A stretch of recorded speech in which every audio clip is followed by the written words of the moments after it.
सभी को नमस्कार। चैनल पर वापस स्वागत है। अगर आप कभी प्राचीन श्रापों और आधुनिक कहानी कहने में उनके विकास से मोहित हुए हैं तो आपके लिए ये एक खास अनुभव होगा।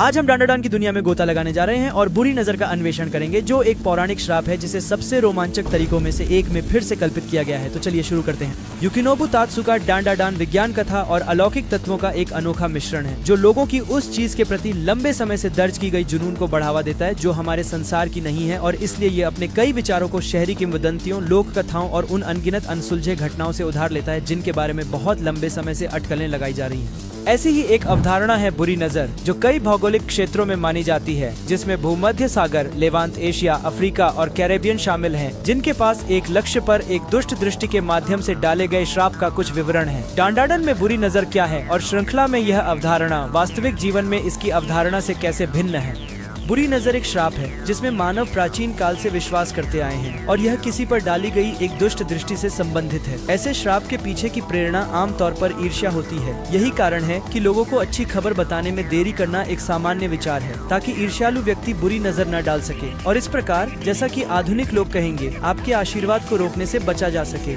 इस श्राप से बचाव के लिए बनाए गए ताबीज या कलाकृतियों की उत्पत्ति 5000 साल पहले तक मानी जाती है, और इनमें सबसे प्रसिद्ध है नजर, जो एक मोती या ताबीज है जो एक आंख के रूप में बनाया गया है, जो इस बुरी नजर की तरह दिखता है, और हामसा खमसा, जिसे फातिमा का हाथ भी कहा जाता है, हथेली के आकार का ताबीज जो हाथ की 5 उंगलियों को दर्शाता है, जिसे आमतौर पर दीवार की सजावट के रूप में और बुरी नजर के खिलाफ एक प्रसिद्ध सुरक्षात्मक ताबीज के रूप में उपयोग किया जाता है। नजर या आंखों का विपत्ति के साथ संबंध विभिन्न संस्कृतियों में बहुत अलग तरीकों से दर्शाया गया है। उदाहरण के लिए गॉर्गन मेडुसा की कहानी एक भयंकर राक्षस की बात करती है, जो एक महिला के रूप में होती है, जिसके बालों की जगह सांप होते हैं और जिसके साथ आंखों का संपर्क पत्थर बना देता है। आंखों को इतिहास में आत्मा की खिड़कियां भी माना गया है, संभवतः इसलिए क्योंकि वे दुनिया से जानकारी लेने का मुख्य तरीका है, और उनके चेहरे के अनगिनत भावों में भूमिका के लिए भी, जो यह बताते हैं कि व्यक्ति कैसा महसूस कर रहा है या क्या सोच रहा है। जाशी, जिसे अंग्रेजी में द इविल आई के रूप में जाना जाता है, एक योकै है जो त्सुचिनोको बलिदान घर से बंधा हुआ है। जिनेंजोजी, जिन्हें जिजी के नाम से जाना जाता है, मोमो के बचपन के दोस्त, अनजाने में एक ऐसे घर में रहते थे जो एक विशाल केंचुआ राक्षस से बंधा था, जिसे एक निश्चित परिवार 2 सदियों से अधिक समय से गुप्त रूप से लोगों की बलि चढ़ा रहा था, ताकि पास के ज्वालामुखी को निष्क्रिय रखा जा सके। द इविल आई एक आत्मा है जो उस घर से बंधी है जिसमें जिजी अपने माता पिता के साथ रह रहे थे, जो बलि का वेदी बन चुका था।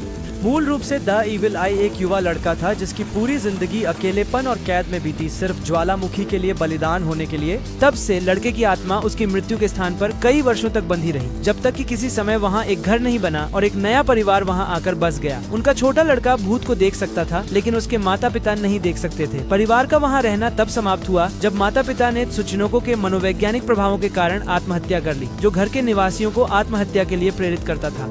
जब यह तय किया गया कि बच्चे की भी बलि दी जाएगी, तो इविल आई क्रोधित हो गया, लड़के के शरीर पर कब्जा कर लिया और मानव बलियों के लिए जिम्मेदार सभी लोगों को मारने की कसम खाई। डांडाडन में इविल आई एक दुष्ट आत्मा है जो किसी को भी इसके साथ आंख मिलाने पर आत्महत्या करने के लिए मजबूर कर देती है, जिससे यह त्सुचिनोको के समान प्रकार की इकाई बन जाती है, जबकि इसने जीजी को त्सुचिनोको की मानसिक तरंगों से बचाया था। इविल आई अंततः जीजी पर कब्जा करना चाहता था, जिसमें अपार आध्यात्मिक ऊर्जा और एथलेटिसिज्म है, और उसके शरीर का उपयोग मानवता को नष्ट करने के लिए करना चाहता था। मोमो और ओकारुन जल्द ही पता लगाते हैं कि अगर जीजी पर गर्म पानी डाला जाए तो वह अपने शरीर पर नियंत्रण वापस पा सकता है, और जब भी कोई तरल पदार्थ जो गर्म नहीं होता है उससे संपर्क करता है तो इविल आई उस पर कब्जा कर लेता है। इसके स्मृतियों को देखने के बाद जीजी ने इसके प्रति सहानुभूति महसूस की और इसके अन्य बच्चों के साथ खेलने की गहरी इच्छा को समझा, लेकिन शायद इसके लंबे समय से चले आ रहे बदले की खोज के कारण इसके खेलने और हिंसा के विचार आपस में मिल गए हैं। ओकारुन वादा करता है कि वह इसके खून की प्यास को सप्ताह में एक बार शांत करेगा, अगर ये वादा करता है कि वह केवल उससे लड़ेगा और जीजी को उसके अपने शरीर पर नियंत्रण करने देगा। इस गहन यात्रा में मेरे साथ जुड़ने के लिए बहुत धन्यवाद, जिसमें हमने डांडाडान और रहस्यमय इविल आई की दुनिया का अन्वेषण किया। मुझे उम्मीद है कि आपने इस यात्रा का उतना ही आनंद लिया जितना मैंने लिया। अगर लिया तो लाइक बटन दबाना और सब्सक्राइब करना न भूलें।